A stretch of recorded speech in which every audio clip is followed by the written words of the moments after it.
అయోధ్య రాముల వారిని తలుచుకోకుండా ఉండలేము. అలాగే అయోధ్య పూజా సామాగ్రి కూడా వాడకుండా ఉండలేము. అయోధ్య పూజా సామాగ్రి వాడండి, మీ పూజని పరిపూర్ణం చేసుకోండి. డీలర్షిప్, డిస్ట్రిబ్యూషన్, హోల్సేల్ కై సంప్రదించవలసిన నంబర్లు. పరిస్థితి ఏంది? ఇట్లా వీడికి వచ్చింది కథ. బీఆర్ఎస్ లో మిగిలేది ఎవరు మిగులుతారు? ఇక ఇప్పటికే 7 ఎమ్మెల్యేలు, 6 ఎమ్మెల్సీలు కాంగ్రెస్ లోకి పోయినరు. ఫలించని కేసీఆర్ ఫామ్ హౌస్ బుజ్జగింపులు. ఫామ్ హౌస్లోకి తీసుకొచ్చి బుజ్జగిస్తుంటే అట్లేం లేదని చెప్పేసి ఆడికి పోతురు. పోయి మళ్ళా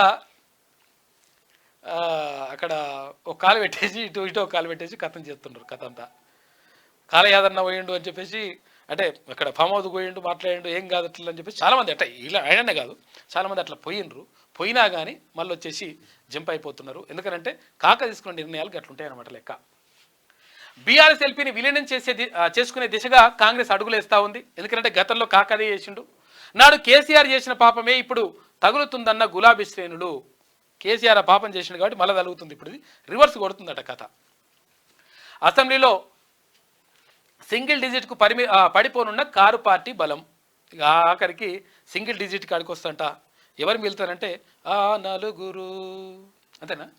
ఆ నలుగురు మిగులుతారు. వాళ్ళు కూడా మిగులుతారా మరి చూడాలి. ఇక అందులో కూడా ఇక బీఆర్ఎస్ నాయకులు వరుసగా ఆ పార్టీకి గుడ్ బై చెప్తుండడంతో పార్టీలో మిగిలేది ఎవరన్న చర్చ నడుస్తున్నది.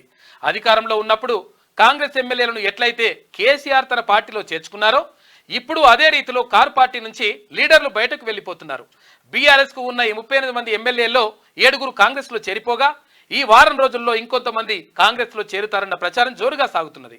తెలంగాణ భవన్లో శుక్రవారం జరిగిన బీఆర్ఎస్ మీటింగ్ కు డుమ్మా కొట్టిన 6 ఆ పార్టీ ఎమ్మెల్యేలు శనివారం సెక్రటేరియట్లో ప్రత్యక్షమైనరు. మంత్రి శ్రీధర్ బాబుతో వారంతా భేటీ అయ్యిండ్రు కాబట్టి ఈ కథ అంతా కూడా ఇట్లా వెళ్ళిపోతుంది లెక్క. ఇప్పటికి కూడా మళ్ళా గంభీరము తర్వాత ఇదంతా కూడా చేస్తుంటాడు కాక.